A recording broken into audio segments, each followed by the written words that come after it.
My fiancée kept accidentally leaving her phone unlocked with messages from work chat open on the screen. I never said anything, just documented every time, 47 incidents over 3 months. When I finally asked whose chat, and she realized I'd been watching the whole time. I, 29 male, am a forensic auditor. That basically means my entire career is built on finding patterns, spotting discrepancies in data, and tracking anomalies. My fiancé, 28 female, and I had been together for 4 years. We shared a home that I bought before we ever started dating, and we also co-owned a lucrative logistics consulting LLC as a side business. She handled the client acquisition, and I handled the math. On top of that, she worked a full-time corporate job at a massive logistics firm. We were exactly 8 months away from our wedding when the anomaly happened. It started on a random Tuesday in early September. I walked into the kitchen to grab a glass of water, and her phone was resting right in the center of the granite island. The screen was lit up. Now, she was someone who historically kept her auto lock strictly at 30 seconds, but the feature had been completely disabled. On the screen was a glaringly obvious text thread. The contact was just saved as coworker. The message right at the bottom read, "Last night was exactly what I needed. See you at the conference." I didn't confront her. People who are cheating and want to stay hidden do not disable their screen timeouts and leave their devices glowing in empty rooms. They guard their phones with their lives. They flip them face down. My fiancé was intentionally placing this evidence right in my path. I needed to know why. As an auditor, you learn very quickly that you do not interrupt a fraud in progress until you have mapped the entire network. So I walked away. I let the screen stay bright until she casually strolled into the kitchen to grab it. Over the next 3 months, I documented 47 separate incidents. Each one was meticulously orchestrated. Incident 14 happened on October 3rd at 8:15 p.m. Her phone was propped against the bathroom sink while I was brushing my teeth, displaying a photo of a hotel key card from the coworker. Incident 28 was on October 22nd at 7:30 a.m. She left her phone on the driver's seat of my car while she asked me to run inside and fetch her purse. The screen showed a message saying, "He has no idea. We have plenty of time." Every single time, I simply pulled out my own phone, snapped a high-resolution picture of her screen, and walked away. I compiled a secure, encrypted spreadsheet. I tracked the date, the time, the location of the device, and the contents of the message. It was purely psychological warfare. She was escalating the explicitness of the texts, practically begging for a massive confrontation. But her behavior outside of those moments was entirely normal. She still talked to me about wedding venues and finalized the catering menu. The disconnect was staggering. It became obvious that she wanted me to blow up. She wanted me to be the one to break the engagement. But the puzzle still didn't make complete sense until Incident 34. While I was taking a picture of a text thread about a weekend getaway she and the coworker were planning, a banner notification dropped down at the top of her screen.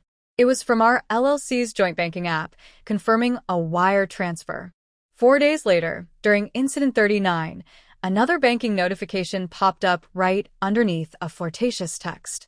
That night, I logged into our LLC accounts and spent 72 hours tracing routing numbers.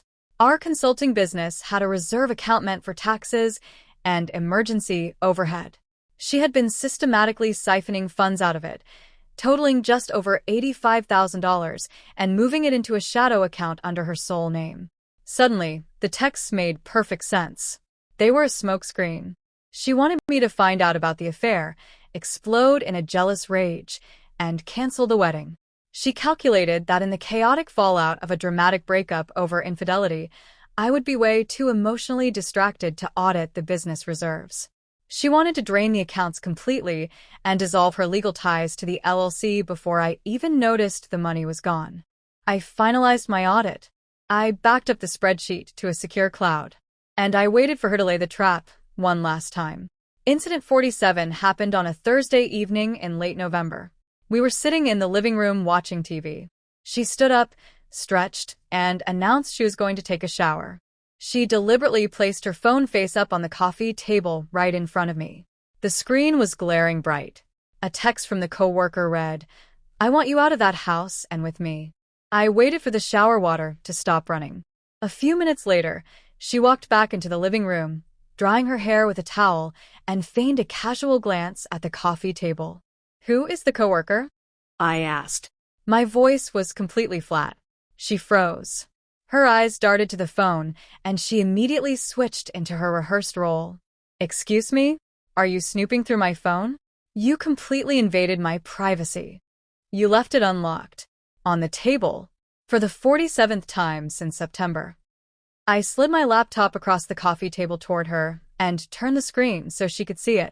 I had the spreadsheet open, and I had formatted it beautifully. Rows of timestamps, columns of transcribed messages, attached thumbnails of every single piece of photographic evidence. Incident 1 through 47. You wanted me to find it. Now I have. Her face flushed deep red.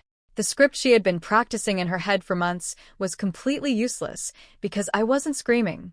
I wasn't throwing things or crying. I was sitting rigidly still, just presenting her with data. But her entitlement immediately overrode her shock. "You are actually psychotic," she sneered, crossing her arms defensively. "You tracked me for 3 months? You are abusive. This is exactly why I'm leaving you. And since you are the one violating my basic human rights, I am keeping the ring. It was a gift. Furthermore, you're going to buy out my half of the LLC for $100,000 by tomorrow, or I will publicly destroy your reputation." "You already took $85,000 from the LLC," I stated calmly. I tracked the wire transfers. "You and the coworker have been embezzling company funds to finance a down payment on a house together." Her demeanor instantly shifted from arrogant to cornered. She picked up her phone, but she didn't call the coworker. She dialed 911. Right in front of me, she began to cry hysterically into the receiver. "Help me, please. My fiancé has completely lost his mind. He's tracking my every move. He is threatening me. He's blocking the door, and I am terrified for my life. Please send someone right now." She hung up, looked at me with a completely dry, deadpan expression, and said, "You are going to leave this house tonight. You're going to sign the business over to me, or I will tell the cops you hit me." It was a dirty, horrible trick, but highly effective. In our jurisdiction, an allegation of domestic fear or violence is treated with immediate, sweeping action. When the police arrived 10 minutes later, she put on an absolute Oscar-worthy performance. She hyperventilated. She pointed at my laptop, crying and claiming I was digitally stalking her. The officers were professional but firm. Given her statements, they advised her on how to obtain a temporary restraining order. They asked me to pack a bag and leave the premises for the night to de-escalate the situation. I did not argue. Arguing with law enforcement at the scene of a domestic dispute is a massive strategic failure. I quietly packed a duffel bag, handed the officers my spare key, and went to a hotel. The very next morning, she went down to the county courthouse. She filed a sworn affidavit packed with entirely fabricated claims of emotional abuse, physical intimidation, and digital stalking. The judge, operating solely on her ex parte petition, meaning I was not legally present to defend myself, granted the temporary restraining order. Just like that, I was legally barred from returning to my own premarital home. The return hearing was scheduled for 14 days later. She had the house. She had the ring. And she thought she had the money. Those 14 days leading up to the return hearing were an exercise in pure, disciplined silence. I retained a highly aggressive civil litigator. My fiancé used that 2-week window to completely move her belongings out of my house, basically treating my property like a free storage facility while she coordinated moving in with a coworker. The legal timeline in our state dictates that an ex parte TRO must be reviewed at a formal hearing within 2 weeks, at which point the burden of proof falls entirely on the petitioner to justify making the order permanent. We arrived at the courthouse on a Tuesday morning. My fiancé sat at the petitioner's table looking incredibly smug and confident. She was banking heavily on the fact that family courts often err on the side of caution. Her attorney, a guy who clearly believed every single word of her fabricated affidavit, stood up and painted me as a controlling, dangerous obsessive who meticulously stalked his client for months. Then it was my attorney's turn to cross-examine her. You stated under oath that on the night of November 20th, my client trapped you in the living room, screamed at you, and physically threatened you. Is that correct? My attorney asked. Yes. It was absolutely terrifying, she replied, making her voice sound perfectly fragile. My attorney approached the judge. Your Honor, we would like to submit Defense Exhibit A into evidence. I had never mentioned the security camera to my fiancé. It was a small, legally compliant device sitting on the top bookshelf in the living room, primarily used to monitor our dog when we were at work. In our state, recording video within the common areas of your own home does not require the consent of guests or cohabitants. My attorney played the footage on the courtroom monitors. The video showed the entire incident from start to finish in crisp definition. It showed her placing the phone down. It showed me sitting calmly on the sofa the entire time. It showed her demanding $100,000. Most importantly, it showed her dialing 911, faking hysterics to the dispatcher, and then immediately dropping the act to threaten me with false police reports. The silence in the courtroom was absolute. Her attorney stared at the screen, then slowly looked at his client with a mix of utter disgust and professional panic. The judge's expression hardened into granite. Is that you on the tape? The judge asked her, his voice dangerously low. She stammered. She tried to backtrack. He was emotionally threatening me. The temporary restraining order is dismissed with prejudice, the judge snapped, striking his gavel. Filing a false affidavit to this court is perjury. Using this venue to extort property in a civil dispute is an egregious abuse of the legal system. The petitioner will vacate the respondent's property by 5 o'clock today, or she will face immediate arrest for trespassing. Furthermore, I am awarding the respondent full attorney's fees for this hearing. But we were not done. As she was trying to process what had just happened, my attorney casually walked over and handed her a thick manila envelope right there in the courtroom. You have been served, he said. We had spent those entire 14 days preparing a massive civil suit. The lawsuit named both her and the coworker. The charges were breach of fiduciary duty, civil fraud, and corporate embezzlement. The documentation included my forensic audit of the LLC accounts, the bank routing numbers perfectly matching the shadow account, and the screenshots of their texts discussing the stolen money. Her confidence completely vanished. The entitlement was stripped away in a matter of seconds. She was suddenly holding a lawsuit that carried penalties of triple damages for the stolen funds. The dismantling of her life after that was swift and legally precise. First came the engagement ring. In our state, an engagement ring is classified as a conditional gift given in contemplation of marriage.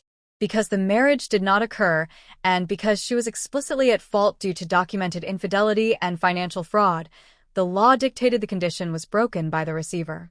My lawyer filed a replevin action. The court ordered her to return the $30,000 ring immediately. When she tried to play games and claimed she had lost it, the judge gave her exactly 48 hours to produce it or face contempt of court and jail time. She magically found it and handed it over the very next morning. Second was the corporate fallout. Remember how she and the coworker both worked for a massive logistics firm for their day jobs? Well, the coworker had been incredibly stupid. He used his company-issued phone and his corporate email network to coordinate the embezzlement of our LLC's funds. I compiled the evidence, the text screenshots showing company timestamps, the wire transfer receipts, and the civil lawsuit filings, and sent a highly detailed, comprehensive package straight to the compliance and ethics department of their employer. Major corporations do not tolerate their employees using company assets to commit financial crimes. Within 3 days, both of them were terminated for gross misconduct.